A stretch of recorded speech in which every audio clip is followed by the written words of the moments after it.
Hi, this is Robert Shear with another edition of Shear Intelligence, where the intelligence comes from my guest. In this case, Vijay Prashad, and no question about his record. I can't even believe it. He's written 40 books. I've only done, I don't know what, 10 or something. So, I mean, my hats off to you. And I should mention the reason I wanted to have him here is he just writes incredibly effectively. He's the director of the Tricontinental Institute for Social Research. He is chief correspondent for Globetrotter, chief editor of Left World. He wrote a book with Noam Chomsky. But what I really like about his writing is that it's incredibly uh, densely informed, knowledgeable. And the one article that really got my attention recently was about China and the whole question of rare metals and exploiting them in Greenland, and Trump's idea of taking over Greenland and then also taking over the Panama Canal, all and the effort to stop China. And he wrote what I thought was the clearest article about what the real threat from China is, which is not a military threat, it's not an expansionist, is that they actually do capitalism maybe better, not maybe, they clearly do capitalism better than the world's dominant so-called capitalist powers, which have seemed to have lost the whole competitive edge. They lost it first in the car industry with Japan, and then even South Korea coming along and wiping them out. We can't even produce a decent electric car in this country. And in that respect, it seems to me we're picking a fight, not just with China, but India, with Brazil, with South Africa. And it really goes to the question of, do we believe in international trade, comparative advantage, the value of it, or do we want a cartel capitalism where already nine of the top 10 billionaires live in the United States, you know, where we control the action through our financial community and so forth. So I'm also going to bring up some other issues, but I want to start there. I'm doing this from California, where the article I read by you about China showed bullet trains. And statistically, in China, 95% of the people who live near a moderate city or a big city can take a bullet train, a rapid train, and go anywhere. I can't go from Los Angeles to San Francisco by any kind of train without getting off, changing, and so forth. But it's certainly not going to be a bullet train. Instead of taking 2.5 hours, it's probably going to take 12 hours. So, what happened to capitalism? And are they really going to go to war with China because China is a better economy, or this excuse that China is some kind of global military threat? Well, first, Bob, it's a real pleasure to be with you. And to hear you talk about my work, it makes me want to hide or cry or something like that. You're so generous. The first thing is, between Los Angeles and San Francisco, it's about 550 kilometers, 340 miles, something like that. If there was a Chinese train, a normal average Chinese high speed train between San Francisco and Los Angeles, you could make that journey in an hour and a half. Because the trains between, say, Beijing and Shanghai, the very best of the high speed rail, although you see them all across the country, run at an average speed of 300 kilometers an hour. This is about three times faster than Amtrak's Acela service. And I have to say that Amtrak's Acela service between Boston and Washington, D.C., doesn't really ever get to 100 kilometers an hour. And the reason is the lines are just not good enough. The engine is pretty good, but the tracks aren't good enough. So the Chinese trains not only run three times as fast as the fastest US train, but they actually maintain that speed. They don't just do it theoretically. The Chinese are now developing a train which would go at 600 kilometers an hour if it ran at, say, 80% of its speed, which is understandable. You'd be able to get from center of Los Angeles to the center of San Francisco in an hour. That would make your life a lot easier. Now, Bob, to think about your question, we have to also think about the evidence. I just spoke about trains. It's not sufficient to use the train as a metaphor for everything, right? Also, I spend a lot of my time reading reports not written by the Chinese government because I would find that an audience, say in the United States, may not believe it. They'll say, well, it's propaganda and so on. So I try to look for other evidence. Recently, I discovered that the Australian government, its defense sector, in other words, its military, funds a think tank in Australia called the Australian Strategic Policy Institute. Very interesting mainstream think tank.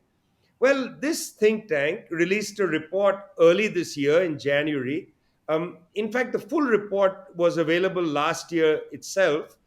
This report is a 20-year study of what they call 64 critical technologies. So in the year 2000, they picked 64 critical technologies and they found a mechanism to start grading which country is the leader in which of these 64 technology, who's second, who's third, who's fourth, and so on. These include artificial intelligence, biotechnology, robotics, cyber, computing, advanced materials, quantum technology, and so on. The top things that were there 20 years ago. And then they snapshotted this every year for 20 years, including last year, 2024. Well, interestingly, in the year 2000, the early years of their study from 2003 to 2007, the United States led in 60 out of 64 of these critical technologies. At the time, China was only in the lead in three of the 64 key technologies. This is in the early 2000s. The most recent numbers that they have are the exact opposite. China leads in 57 of 64 key technologies, and the United States merely in seven. Now, this is interesting. This is not, again, the Chinese government's view. It's not my view. It's the Australian Strategic Policy Institute. They argue that in the leading critical technologies, the new qualitatively advanced productive forces are better in China than they are in the United States, which means that the United States, which had an enormous advantage in intellectual property rights, no longer has that advantage. China has overtaken the United States in that.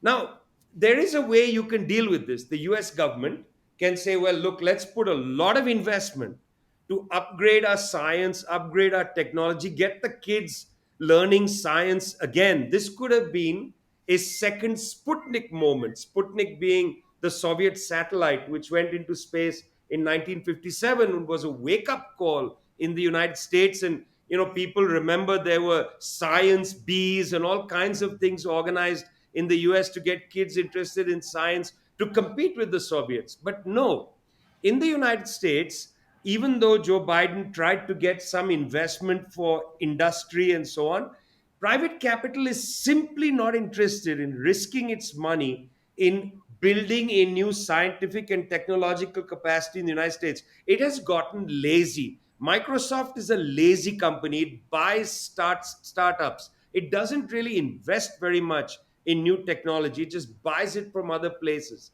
The Chinese state, in fact, is investing in an enormous way in the new technologies. In fact, over the last 5 years, Xi Jinping, the president of China, has been talking at almost every meeting about the importance of what they call the new qualitative productive forces, the term I just used. It's a very important term in China.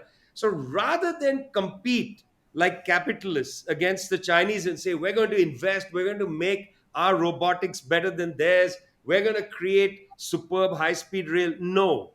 Instead of that, the United States has taken a different approach, which is they want to squeeze China to prevent China from developing and to force China to go backward. This Right. is akin to the century of humiliation as far as the Chinese are concerned. They are not going to have it.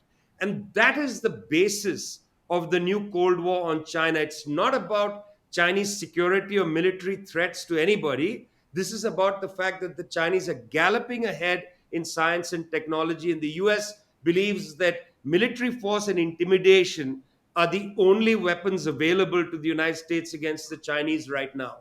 Yeah. So let me, by the way, just to throw in some guidelines here. Uh, I know some people listening to this, they'll say, yeah, but can you trust Chinese statistics? And all of their success is based on stealing information and subversion and so forth and so on.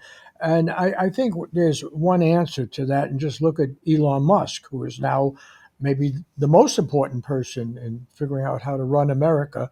And I can't for the life of me believe that he thinks that China is primarily a military threat. The fact is, he's making most of his Teslas now in China. He knows darn well how the system works, and important ingredients that, in fact, they are a mixed economy.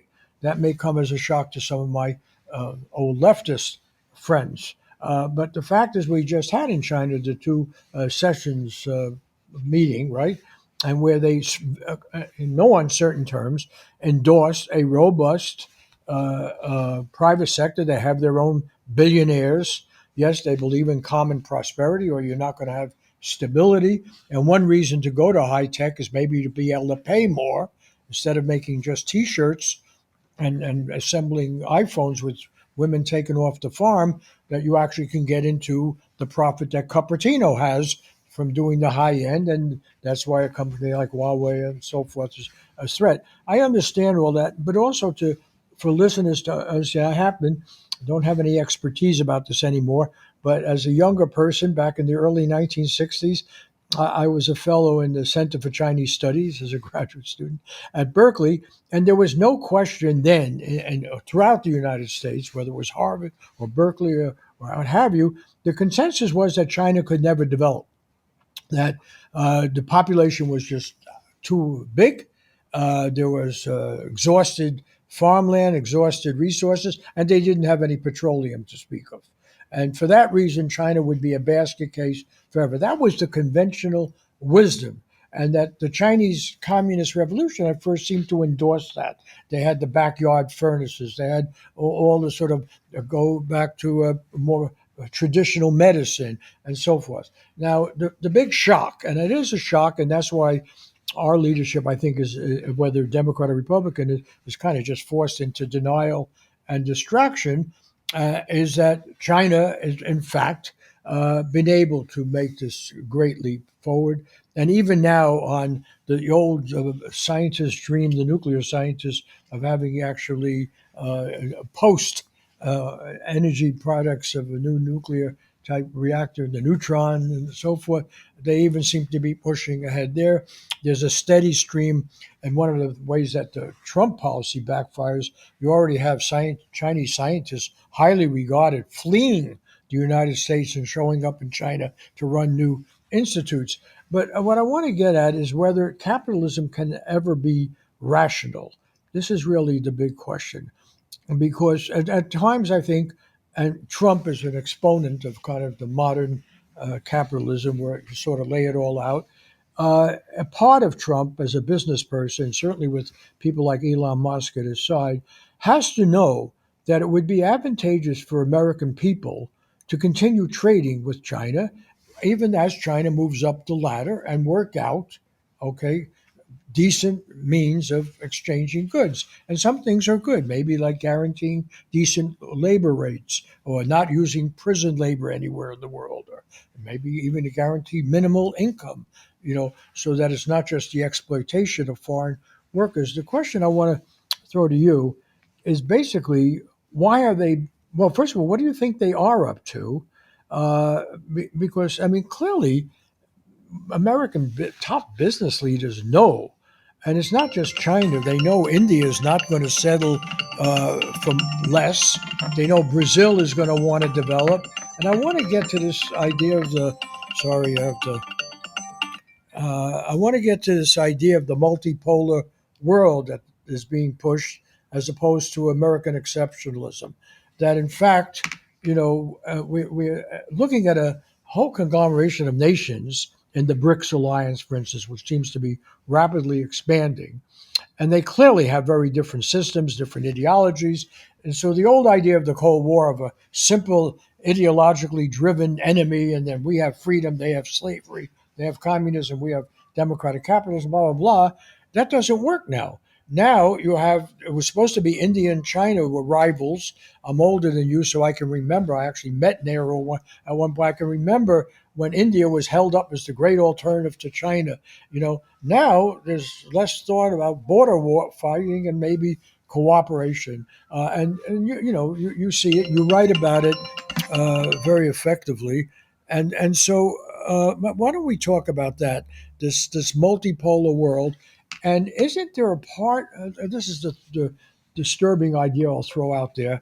Isn't it possible that Trump has an insight into this that the Democrats didn't have? After all, it was Nancy Pelosi who picked the fight over Taiwan, and let's use that issue. And Trump, he's now able to make peace. He actually, oddly enough, even gets Israel involved in supporting Russia against Ukraine. And why are we fighting about that? There's a certain capitalist madness to Trump's vision, even about Gaza, that will make it a Riviera. If he had only said, and the Palestinians will stay and they'll love it, then, then there would have actually been a lively argument. He has to connect that with the genocide and defending ethnic cleansing. So then he's the center of evil. But the fact is, this idea that we can avoid these wars and actually negotiate, maybe that is so odd that it's coming from a guy who's sometimes, and and I think Chris Hedges, who I will mention soon, does describe as in the grips of a kind of Christian fascism and irrationality and so forth. But if he is actually being the capitalist that Elon Musk is, you would think that they would try to make some deals. And so I only want to use one starting point. The idea that he didn't really go after China and Russia, he went after Canada and Mexico, and particularly with Canada, where he's now, as of today, up the tariff to 50% on their aluminum and steel. So I've talked too much about it, but I'm trying to shape the discussion to, is there a side of what's going on that we're missing if we just think about the new fascism? Yeah, I actually think there's a lot that needs to be said to this. The first thing is, it is true that there are absolutely irreversible changes taking place in the world. The center of gravity of the world economy is no longer the Atlantic Ocean, it's now Asia, it's China, it's Vietnam, it's Indonesia, it's India. These countries are growing at a pretty fast clip. Largest section of the world's population is there, but it's not just about population, it's about new technologies, it's about new forms of goods being produced for the market, new kinds of markets, in fact, new kinds of transportation networks. They're building green cities in these countries, things that are not being talked about in Europe or the United States.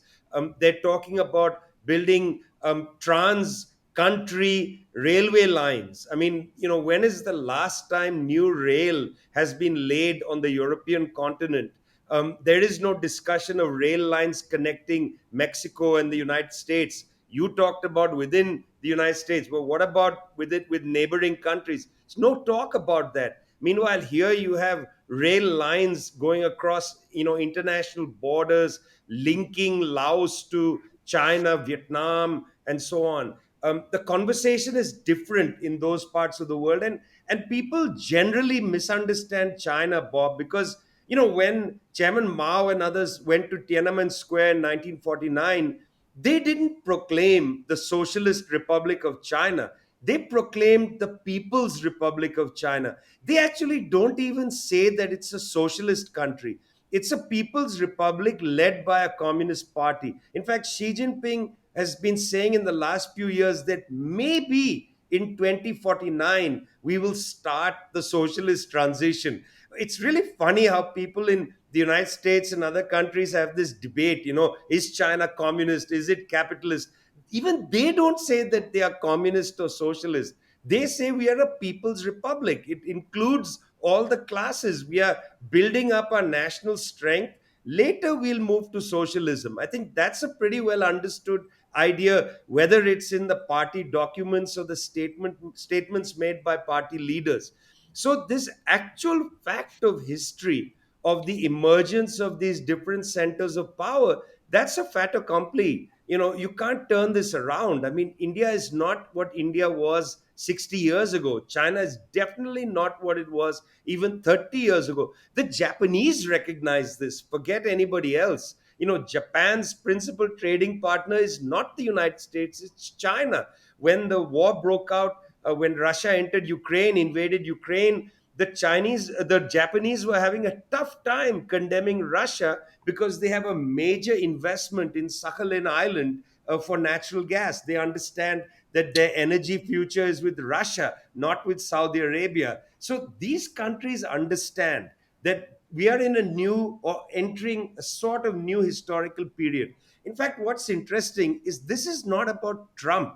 This is about the Trump administration. And I think something that's being missed among particularly liberal commentators in the United States who have their hair on fire with Trump back in office is, in fact, Trump has broken a consensus that started from Bill Clinton, which was a idealist globalization consensus. From Clinton onward, even inclusive of Trump term one right through Biden, you had a liberal globalization agenda dominate US policy, an agenda that said, used words, hollow words like democracy and human rights. But what they meant was that the United States would be simply the world's policeman, and that the economy would center around the US and European markets, and the whole world would become essentially factories for those markets. That was the idealist globalization narrative. In fact, Trump number two has junked the idealists. His administration has a lot of conservative realists, people like Elbridge Colby, who will run the China policy. Very interesting, Michael DeMino, who is going to be in charge in the Defense Department of Middle East policy. Who are these people? These are international relations realists. They are not idealists. So, for instance, to take the example of DeMino has publicly said it doesn't impact the US whether Iran has nuclear weapons or not. He said it's irrelevant. Because if Iran did get nuclear weapons, they wouldn't dare to attack the United States. They would get obliterated. So their having nuclear weapons is irrelevant to US interests. That's a realist approach to Iran. We don't have to overthrow the Iranian government. They can remain. They are hemmed in. As long as they don't interfere with the rest of the Middle East and harass Israel, we don't need to go to war with them. He's publicly said that. Elbridge Colby was is very interesting. He's the grandson of William Colby, former head of the CIA. Wrote a very interesting book published by Yale University Press. Mr. Colby makes the argument that look, China is a major power.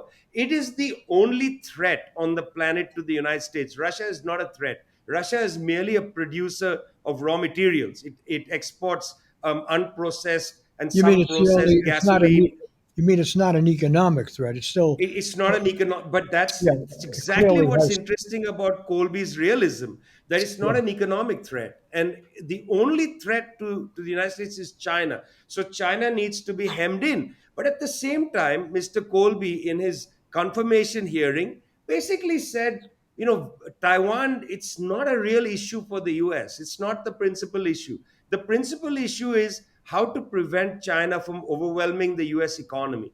These are realists. This is the first time the I, US government has had realists dictating policy since perhaps Henry Kissinger was around whispering in Richard Nixon's ear, and then later in Carter's ear. You may remember Henry Kissinger didn't disappear because it was his protege of one kind or the other, Mr. Brzezinski, another realist, a right wing realist, who was Carter's main guy. In the administration of Ronald Reagan, you also had realists. It was from Clinton onward that US foreign policy had this sort of messianic, crazy idea that you can use US weapons, just blow up Yugoslavia, create democracy, blow up Iraq, create democracy. This is a crazy idea.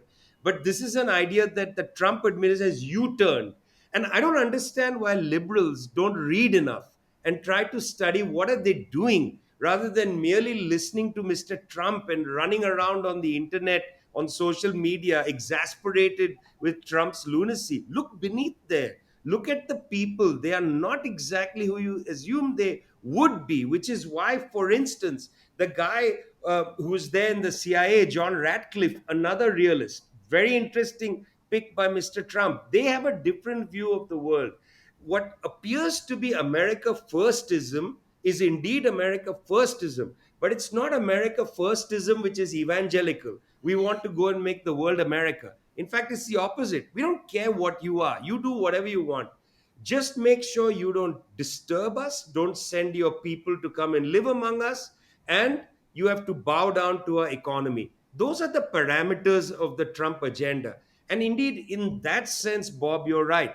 There is a tacit recognition that there are other centers of power in the world, and the US government is going to have to accommodate itself to those other centers of power. We're in a very interesting time, it's true, but it's not the interesting time of, oh my God, this is a horror show. In fact, people need to calm down a little bit. There's nothing to be afraid of with the rise of different centers of power. In fact, it's ironic that so many American liberals are now sounding like American evangelists, worried that the American power in the world is going to be diluted by Trump. What they don't realize is Trump is not diluting American power, it's already diluted. He has to acknowledge that it's diluted and find a way for the United States to accommodate itself to the new world. Okay, but let me now play devil's advocate here. And The no, I worst mean, kind of advocate. Why isn't anybody the angel's advocate, okay, Bob? Why are let they me be, always the let devil's me be, advocate? I can do that. Let me be the angel's advocate. And yes, it would be good. It would be wonderful if we learn to live in a world in which there are other countries that are talented and productive, and we benefited from international trade. And, the Chinese, with their productivity, saved us during the last pandemic. Everything that came into where I live in a high rise place here. Everything seemed to come from China. There's a table that I eat my breakfast at somehow came from China. The toilet paper, everything. So yes, one could take the view that free trade. This goes back to Adam Smith. I mean, yes, some notion of an unregulated economy. And yes, I personally believe you have to factor in human rights in that, not to have prison labor, to have people make a decent living, the right to be in a union. Those never get raised. And ironically, let me say something positive about Trump and his renegotiation of NAFTA. They actually, for the first time, put in that people in Mexico working on an American car had to be paid $16 an hour. I didn't even know if he had read that. I read the whole NAFTA agreement, and the fact is they could take their grievances to a local court rather than the International Trade Court if they wanted to join a union or if they wanted to go on strike or so forth. I hardly see any reference to that. So yes, some idea of the invisible hand, free trade, let the better.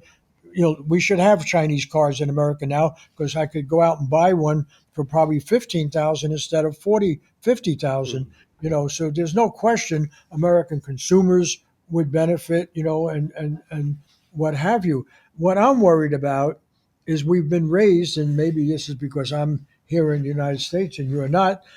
We were raised on the religion of American exceptionalism, and that whatever we do is the best in the world. That was very much, again, as an older person, I can remember when it became the dominant religion was after the victory in World War II, which, after all, the Russians deserve a great deal of that credit, but we never accepted it. We were quite late to enter. But the fact of the matter is, all the other economies had been destroyed.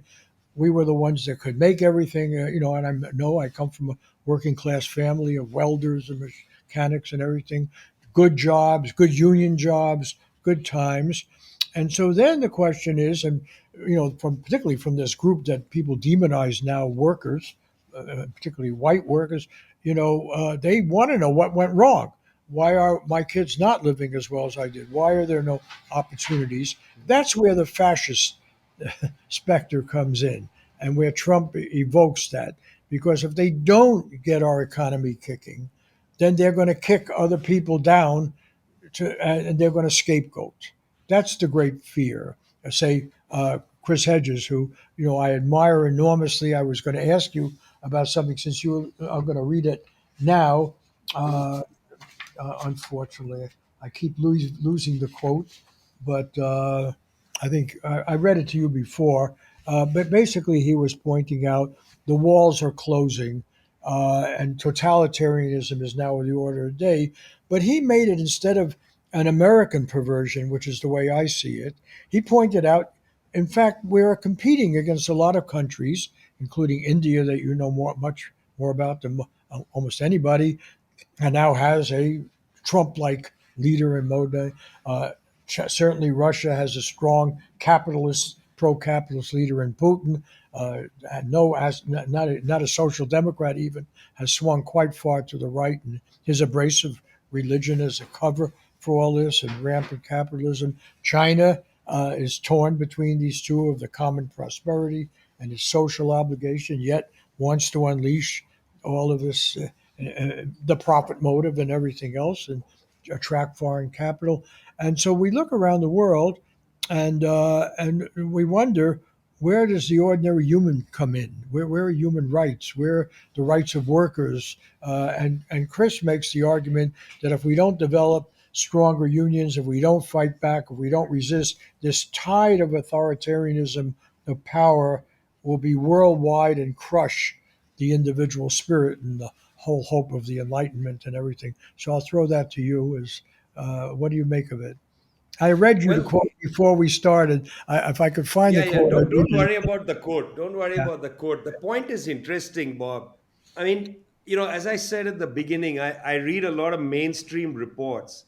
One of the reports that crossed my path is produced by the Alliance of Democracies.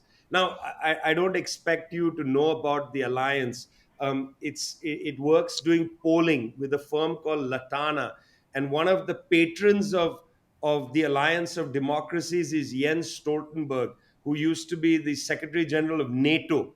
And he's always blurbing whatever reports they produce. Well, their most recent report of what they call the Democracy Perception Index is very interesting.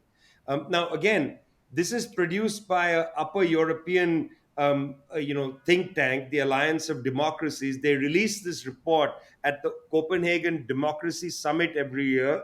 The main patron of this organization is Jens Stoltenberg, who is the former NATO Secretary General. I just want to credentialize this report because, again, this is not a Chinese government study. This is done by a Northern European group. The main person involved with this is a former NATO head, very close to the United States, very, very much in the Atlantic spirit. Well, when you look at their report, which is based on polling data, and they have an enormous methodology section, they say that for the first time in the United States, more than 50% of the population no longer believe that the United States is a democracy. More than 50% no longer believe it's a democracy. Okay, I kind of expected that, because people are worrying about, on all sides of the political sphere, worrying about elections being stolen, January 6th, all of that. It's not just the left or the right or the liberals or whatever. It's a range of people don't have confidence in the democratic system in the United States, however they understand whatever their perception of democracy. Okay, then I looked at the other countries, Bob, and you'll be really surprised with the numbers. The Chinese number actually really surprised me. And by the way, this Alliance for Democracy and Latam have a big section in methodology where they talk about how they make sure that people aren't afraid to give answers. They must be free to give answers. They're very careful, blah, blah, blah. They claim to be the gold standard in polling. Okay, in China, 78% of the population polled say that they think their democracy is fine and they call it a democracy. It's interesting. So the question then comes to me is, what do they think is a democracy? How do they understand democracy? The last time I was in New York City, walking around the street, I was horrified to see how many homeless people were living on the streets. This was around the time of the UN General Assembly in September. The streets seemed packed in midtown Manhattan with homeless people. There was a man roaming around without pants on. The majority of the people were African American and Latinos who were living on the street. It's a horrendous sight. And right past them, you have middle class people, professionals, and so on, just walking by, absolutely inured that this is a democracy. We can vote, so everything is fine. That's one scenario. When I'm in a place like China, or even actually increasingly in places like Vietnam, you just don't see homeless people anywhere. And I have asked people, like not just government officials, but people who live who I know socially and so on, what has happened? Well, when China abolished absolute poverty, one of the things that did happen was people got housing. They got the ability to have a basic meal. A basic floor was set under people with transfer payments that go into your phone. Everybody was brought into the digital systems, a big part of poverty eradication. When they eradicated poverty, they did something truly democratic to their society. And we need to understand that. I mean, if you have a cartoon understanding that the West is free because there are elections, and that countries around the world are unfree because they don't have elections, you have a very narrow understanding of democracy. Other people might understand democracy to mean we don't have poverty. We've been liberated from the sight of disease and poverty on the streets. We don't have that. This is therefore a democracy. Why should we understand democracy solely around elections, particularly given the fact that elections have become so expensive? It's so difficult to run an election. In the Democratic primaries in 2016, I was very much hoping Bernie Sanders would prevail, but no. A group of people within the architecture of the Democratic Party shut him down and ensured the victory of Hillary Clinton. What kind of democracy is that? Does not give you confidence around the world. Mr. Modi, yes, is an extremely aggressive and dangerous politician. But Mr. Modi won elections with an enormous amount of money. Almost above 85% of the money spent in the last three parliamentary elections, which elected Modi, 85% of the money went to his party. A lot of money. And there are instruments that don't allow the money to be publicly declared, similarly, as in the United States. This is hardly giving people confidence in what I would call money democracy. It doesn't give you confidence that it's democratic. It's not just Modi that's the Yeah. problem, it's the entire system of money democracy. So, when we have these sort of, Hannah Arendt like categories, freedom, authoritarianism, these don't mean what they perhaps did in some arcane period. Well, but Now, the, people who live in India look at the parliamentary elections and say, this is no longer a democracy. And they don't point the finger at Modi. They point the finger at the structure, at the system. And I would suggest to people in the United States that this is not about Trump. This is about the fact that you don't have a democratic political system. You have an oligarchic political system where money effectively produces the candidate. It's very hard for people around the world to look at a US election and say, my God, we want that system in our country. yeah, and so I want to, because there's reopening a lot of doors here. I want to stick to the basic, and if you have the time, we could have conversations in the future.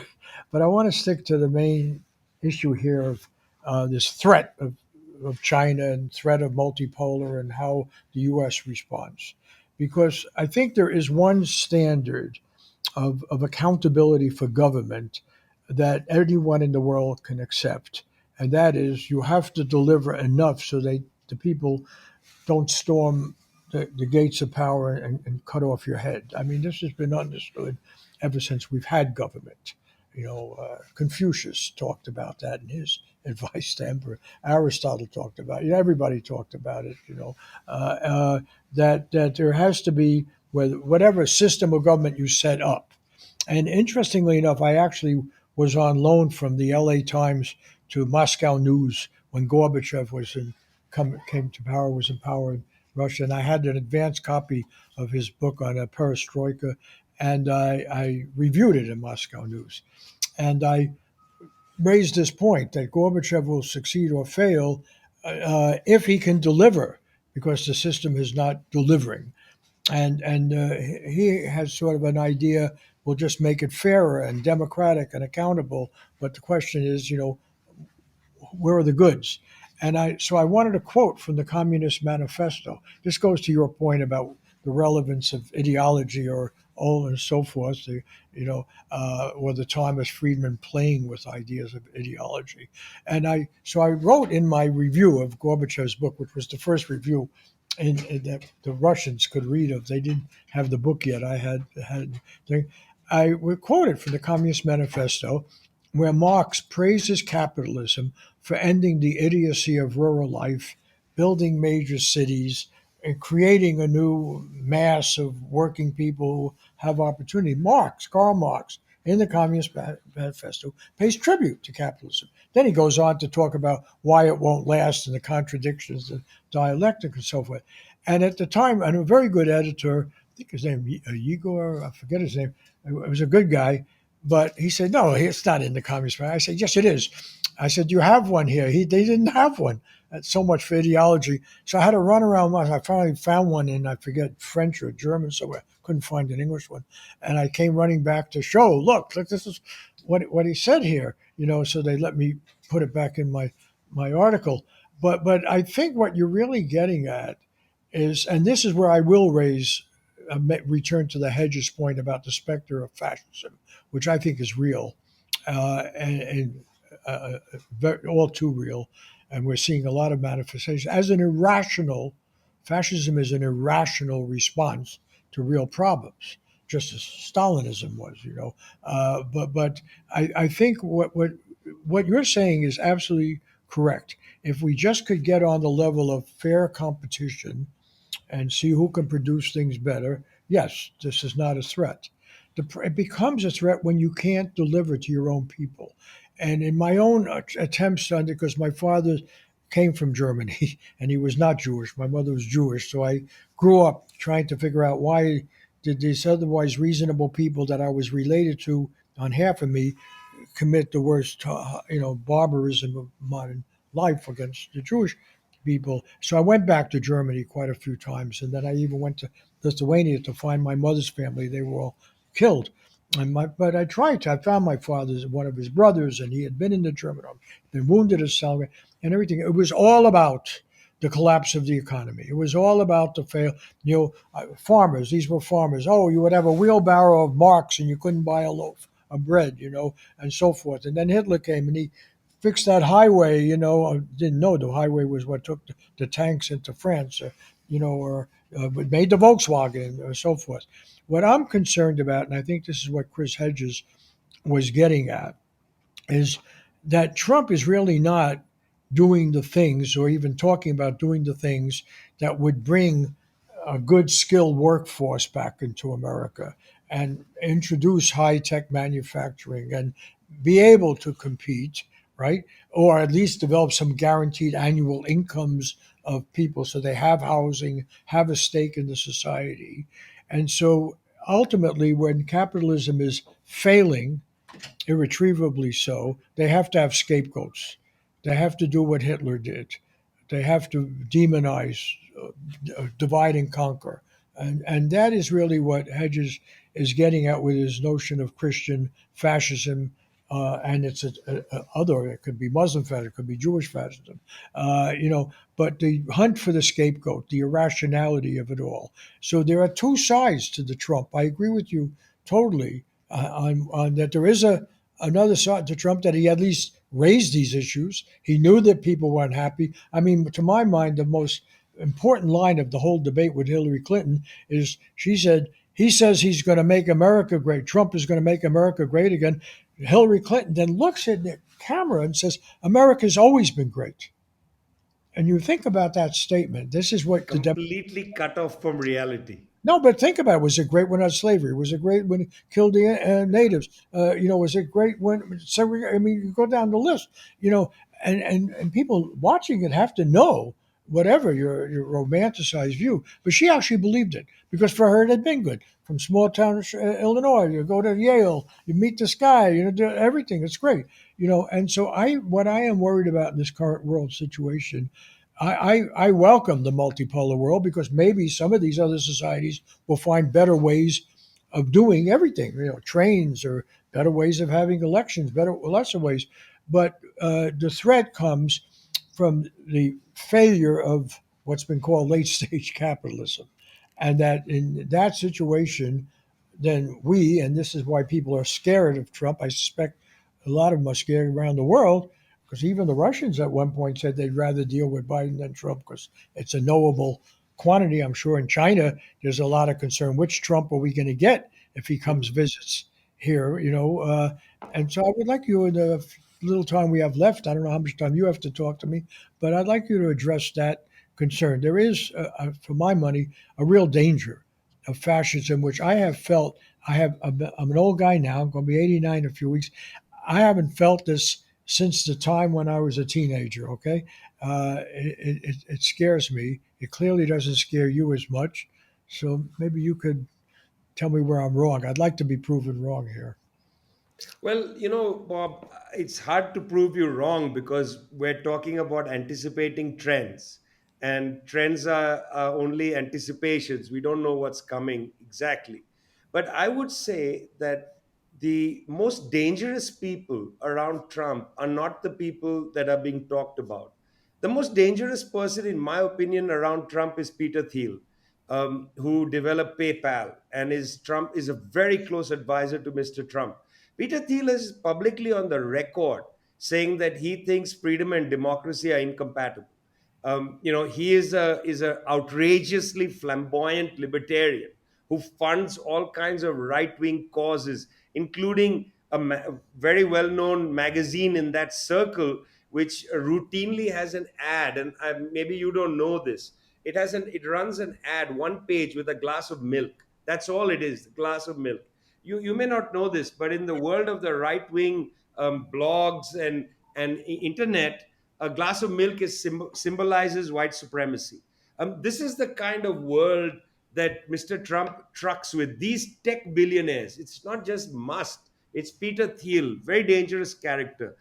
These are people who believe that the rich don't actually have an obligation to the people. They can buy islands in the Caribbean. They will live there fine. They'll have their helicopters. They'll have their own armed guards. They'll create their own paradise. That's the worldview of Mr. Peter Thiel. So they are actually not concerned about solving the everyday problems of people.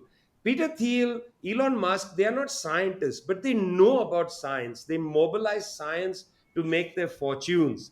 They know that the United States is deteriorating in terms of the upper end of the productive forces. They know that. As you said earlier, they have outsourced their own companies to places away from the United States. They don't even pay tax in the United States. They refuse to. That's why the tax base is so shrunk in the US. These are dangerous people. If there's anybody to take the country back from, it's not the Trumps. He's standing in for them. It's these billionaires. It's the billionaire class who have basically been on a tax strike, a class strike against their country. They don't pay tax. And it turns out that both Peter Thiel and Elon Musk are white South Africans, by the way, who naturalized into the United States. They are both white South Africans. They are both raised in the fag years of apartheid, the last few years of apartheid. They grew up in apartheid South Africa. That's their sensibility. And they are, at least Peter Thiel is an out and out racist, and he wants to create a kind of racist paradise. These are the people who are actually calling the shots. What you need in the United States is not a rebellion merely against this Trump administration or that Pete Hegseth administration or whatever comes next, whatever nightmare comes next.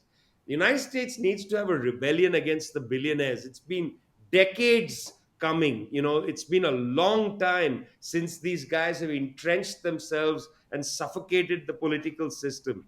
That's where the problem is. And that's why I feel positive, because I feel that the road ahead from Trump is not necessarily going to go to fascism. Because remember, Marx, in that same text that you talked about, the Communist Manifesto, he said either we fight to build socialism, or, and this is quoting from the first English edition, he said, either we fight to build socialism, or we're going to see the common ruin of contending classes. It's a very important phrase.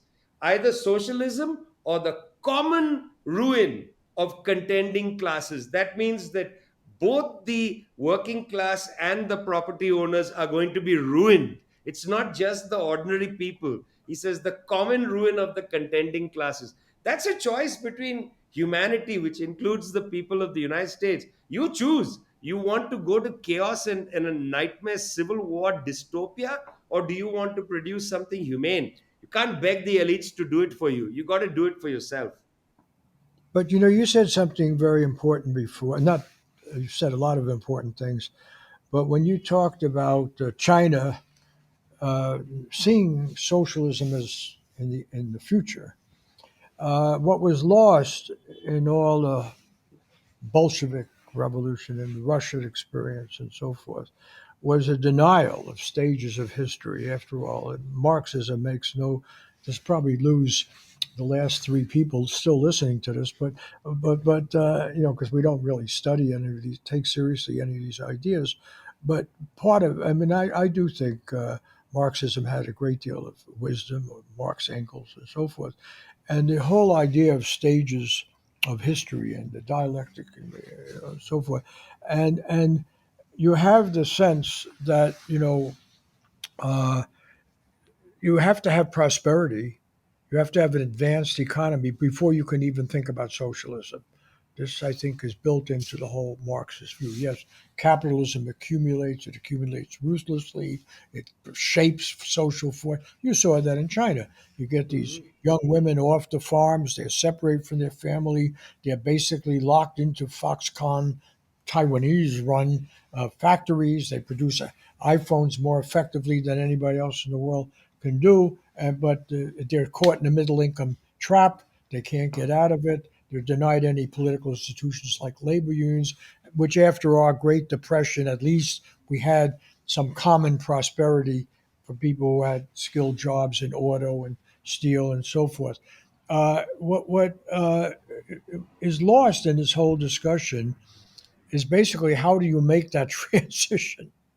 And in the United States, we didn't make that. We were on our way, and then the Cold War became the vehicle for destroying the labor movement, red baiting, UAW. They had to get rid of their best organizers and members and so forth. So, under the guise of protecting America against communism, the Cold War, and the caricature of what communism was threatening, we went from being threatened by American unions. They said, "Oh, well, these people are agents." You know, so in fact, in San Francisco and L.A., you had very enlightened longshoreman union under Harry Bridges. They baited him, attacked him, and what was he trying to do? Control the mechanization. He knew mechanization was coming to the waterfront. He just wanted to make sure the workers benefited from it and their children could have a card and get the. And so this was true in much of the progressive unions. Instead, they fled to the South.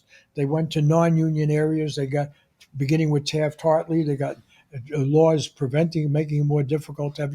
And even now at American universities, it's difficult to organize a union, even of teachers and so forth. Mm. So my feeling is, my concern is, talking about socialism now, the very concept, we have to talk about the reality, and you did it very effectively in your article. The reality is, how do you get to a point of greater accountability for capital? You get past the middle income trap? How do you make them give back? And so, what would happen? This is going to take longer than I expected, but I think it's a very important departure. This is, I would blame Bill Clinton for much of this happened with the rise of the internet. They suddenly, everything they had learned about controlling capitalism. No, this is the new thing. There can't be government regulation. They want to break it. They have to make it, then break it, and so forth. And they can be, forget about competition, forget about antitrust, even forget about Teddy Roosevelt. No, they have to have dominance. And what you said, buy up all the startups, buy up the competition. So we accepted a caricature of capitalism. Now, in China, you have a similar phenomena, but what I get from your writing is you're suggesting that they have plenty of billionaires and plenty of rich people, But they can, because of this mechanism, and this is going to get me in real trouble if I say something positive about the Chinese Communist Party, I'm sure. But the fact is, they have a political mechanism for being able to control rampant capitalism that we thought we had with our elections, but the capitalists were able to buy the political parties. Money destroyed the election.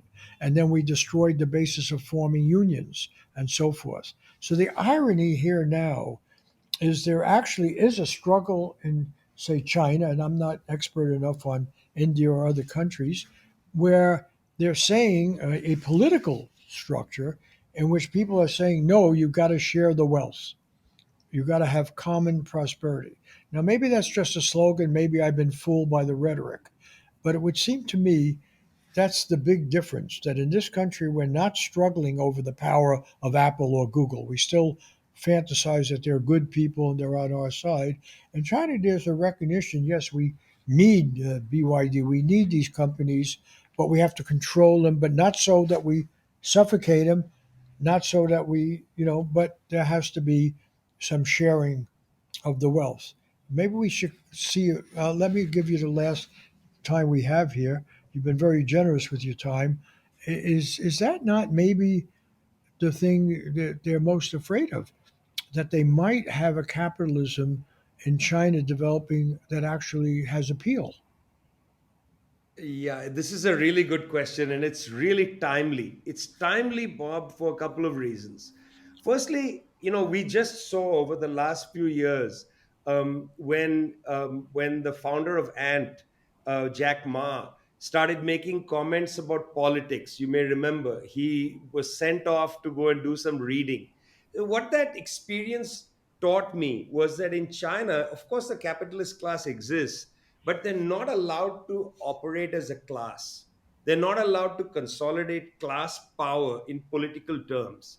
In other words, they can, make money, they can have businesses and so on, but they can't have the, chambers of commerce and industry. They can't have lobbies and so on. They can't build the phalanxes of capitalist power. That is actually not permitted. They are not permitted to have those associations. There is no freedom of association for capitalists. Okay, let's just say it outright. That's just not going to happen because there's an understanding that that will needlessly corrupt the system. So that's one interesting thing. The second interesting thing is your question about the middle income trap is really well timed. The World Bank just released its World Development Report 2024, just maybe a few months ago. I'm in the middle of reading it. That's the timing issue. It's a very, very interesting report. It's called something like Escaping the Middle Income Trap, and it's designed with ladders in each of the chapters. There's a cute little way of how do you walk up the ladder. What's interesting is it's fairly conventional neoliberal text, but what's really interesting is that the ladder to escape the middle income trap is effectively improving your productive forces, innovation, technology, and so on. And indeed, that's what these economies in those parts of Asia I described, that's exactly what they're doing. They are leaning into innovation technology to try to escape the middle income trap. One of the problems with the idea of the middle income trap is the concept itself is suffused with culture. It's about how, for instance, one of the theories is that, well, women are not able to work in these societies, so that there can't be a more productive and broader workforce and so on. Another one is, that there's too much, basically the trap of being in your neighborhood, not just your own neighborhood, but the neighborhood in which your country is and so on. It's unable to become global. Your businesses can't become global. Those problems have all been surmounted some time ago. This theory was constructed about 50 years ago. But this World Bank text is interesting because as I read it, I kept reflecting. It's going to be a fascinating issue for Germany because Germany is sort of slipping into a middle income trap slowly as its economy is U-turning and beginning to shrink slowly. If Germany doesn't get a new source of power, if the Russian energy is cut off for good, doesn't get a new source of power, the shrinkage is going to happen quite dramatically. And then how will a country like Germany accelerate again? Because Their advantages for Germany, for Britain, for France were all colonial era advantages. They were old advantages from the period of colonialism, and some of them were the so called flying geese advantages.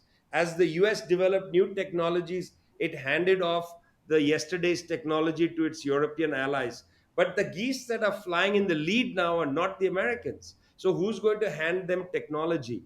This is a serious issue, no longer really for countries in Asia and so on.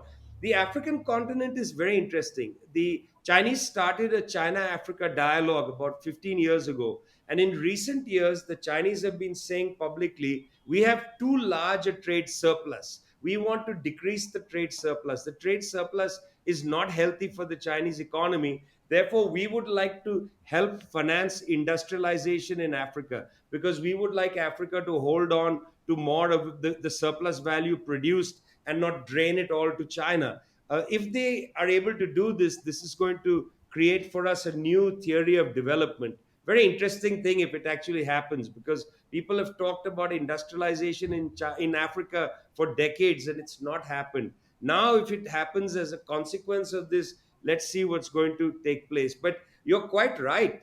There is the middle income trap. There is the being caught in a stage of producing goods and services and just being in stasis, a kind of stationary state for the economy. But I don't think this is a permanent condition for the planet, because what Joseph Schumpeter taught a long time ago when he taught at Harvard University, melding classical economics with Marx, was that technology plays an immense role in breaking through some of these traps, and we're seeing it again.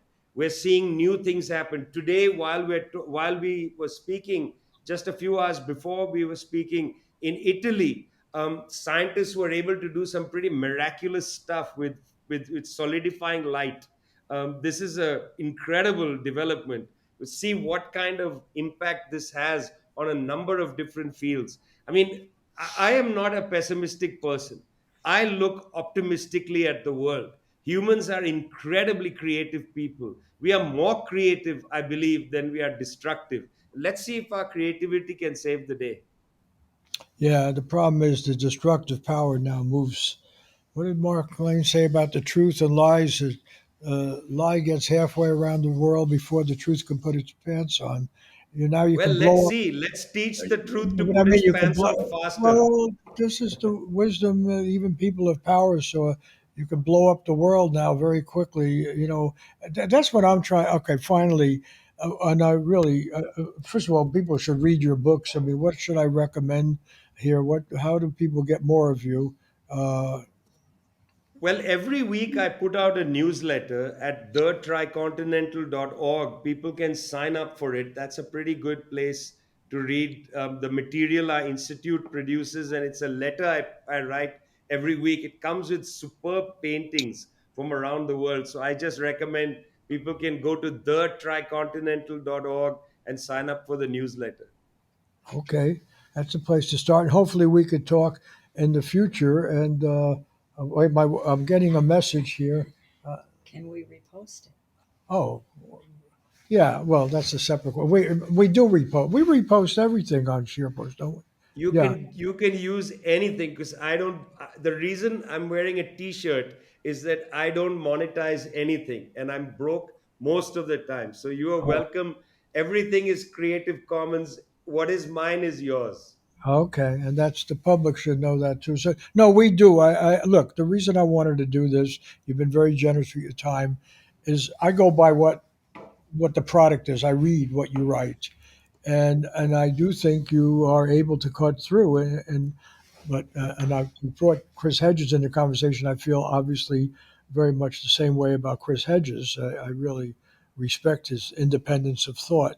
But I finally, I mean, I don't know, I'll just editorialize here. I, for the longest time, believe I went to Israel during the Six Day War. I was in Egypt. I was in Israel. I assume because I talked to enlightened Israeli leaders. I was there when Nasser. I actually met briefly. I thought this problem would be solved in no time. Nobody would keep the West Bank and Gaza.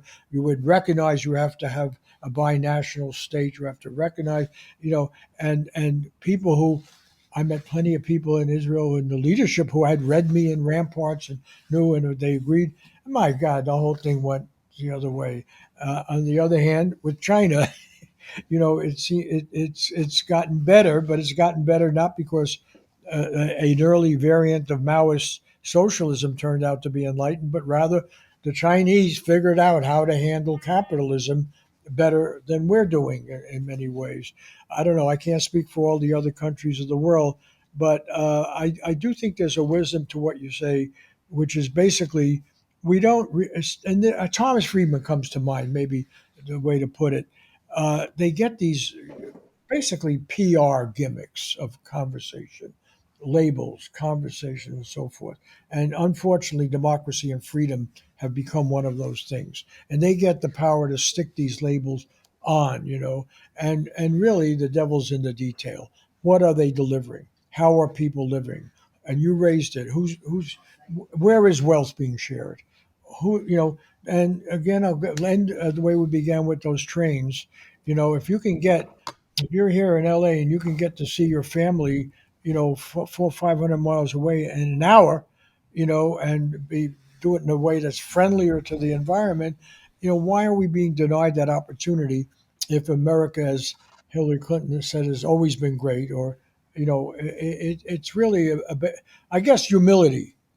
Looking at the rest of the world is maybe where we can learn from. There are other things happening, and for heaven's sake, don't blow it up just because they're different. I think is the message, and which is like what I like about your journalism a lot. It's very open, clear. So we'll let it that. Let me just thank the people helping us do this. Joshua Shear, our executive producer, who whips all this together.